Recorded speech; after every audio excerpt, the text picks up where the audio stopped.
But everyone, how's your week been? Been a good week, yeah? It's been a crazy week.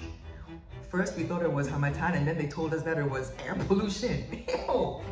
Okay. Not to mention the fact that we've had this whole scandal with the computer placement system and how people are circumventing the system to pay for the awards to get into this. Wow. The scariest one, of course, was the lack of vaccines. And the lack of vaccines is actually a bit curious because I have friends who were talking about this on Facebook, and they mentioned that there had been a shortage of vaccines from last year. But now GHS is saying that we'll get a fresh consignment in 2 weeks. So, we're hoping that's what happens.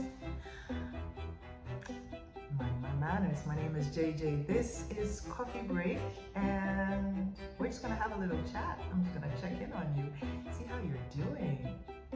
Looking good though. So, I mean, like I said, Ghana, we have so many different issues we could talk about, but we've got an even bigger issue, and it's with our favorite cousins. What do you call them? Cousins, siblings, step siblings. Of course, Nigeria. And Nigeria is having, I think I'd like to call it a life-changing, destiny-changing election tomorrow, February 25th. If you've been following it on social media and on traditional media, you know that this election is a big deal. It's very much old establishment versus younger establishment, an old face versus a newer face, an older candidate versus a much younger, much sharper, much fresher candidate, old ideas versus new ideas. It is exciting. It's Goliath versus David, It's crazy.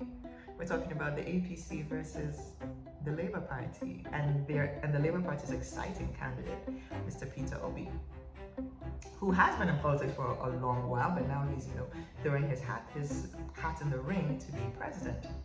And this man, from the time that he started his campaign, look, if you follow it on social media, look, everywhere he goes, rallies, masses of people, he has really stirred the imagination of the youth. People are excited. Previous Nigerian elections, people are like, oh yeah, it is what it is, they're gonna. This time around, people are excited. It's like there's this fresh wind. This is something new. And of course, the rest of the sub-region were like, okay, Nigeria, okay, show us what you got. Show us what the largest population in West Africa, and I think they're number 1 or number 2 in Africa, show us what you can do. The population with the richest middle class in West Africa. The population which has given us so much in terms of the arts, music, literature. Show us what you can do, because Nigeria, it is your time to shine. You have been hiding under a bushel for a long time. It is your time. There's this great feeling of, with this election, things can really change. That, Mr. Obi can bring new things. He can shift things for Nigeria, that he's got the ideas and the energy of the youth and the intelligence to shift things.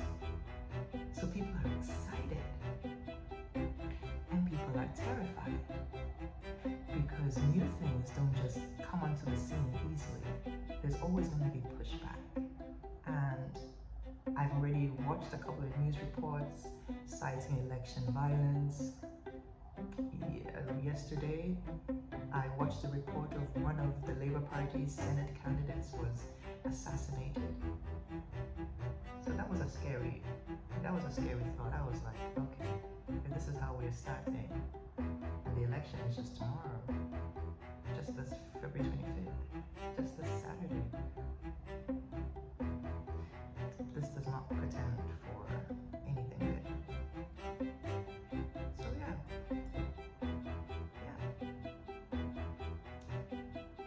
But it is time. It is time for Nigeria to shine. Charlie, it is time. It is time for Nigeria to take its place in the West African sub-region.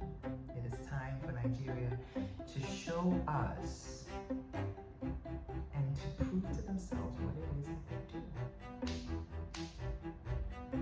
Because we know what they're capable of. Nigeria, we know what you're capable of. But we also know that bad leadership has stunted you in ways that you did not need to be stunted. So as you're going into an election which is momentous, which is tremendous, which is potentially life-changing, not only for yourself, but can change the makeup of the entire sub-region, because assuming if Mr. Peter Obi wins, assuming he wins, the message that sends to the rest of the sub-region is that young leaders can make it. We don't have to settle for these pensionist type level presidents. Youth can take the lead. You know what I mean? So, a lot of eyes. I know ECOWAS is keeping a close eye on this. I'd be very surprised if they weren't. So I know they're keeping a close eye on this. I know there's election observers. I know everybody is watching keenly, observing keenly what will happen tomorrow.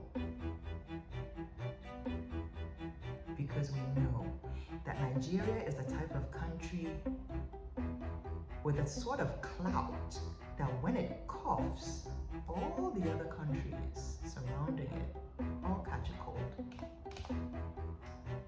We, as a sub-region, cannot afford for Nigeria to start coughing. This is a no coughing zone.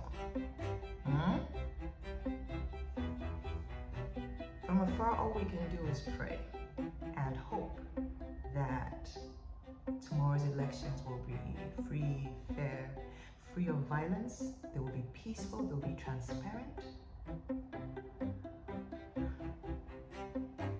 and that the candidate who wins is accepted by the populace and is given the chance to lead and to rule. Now, as a Ghanaian, with a ton of Nigerian friends and family, you guys, Charlie, nobody can tell you who to vote for or what to vote for. Your politics, your politics. Your candidate is your candidate, your vote is your vote. How do I say this? Obedience is better than sacrifice. Because, Charlie, you guys have been sacrificing for long. For long. It is time for the Nigerian eagle to fly and to soar. Wait, that's their animal, right? It's the eagle? Okay, yeah. I thought it was the Falcons, but the Falcons are the football team, so yeah. It's time for the Nigerian eagle to soar. Alright? So that's it for Coffee Break this morning. I'm Jayjay. Click like and subscribe if you're enjoying the content. Or not. I mean, I'll be here next week. We have so much to talk about. Charlie, enjoy your Friday. Enjoy your weekend. And to Nigeria, good luck. Thoughts and prayers.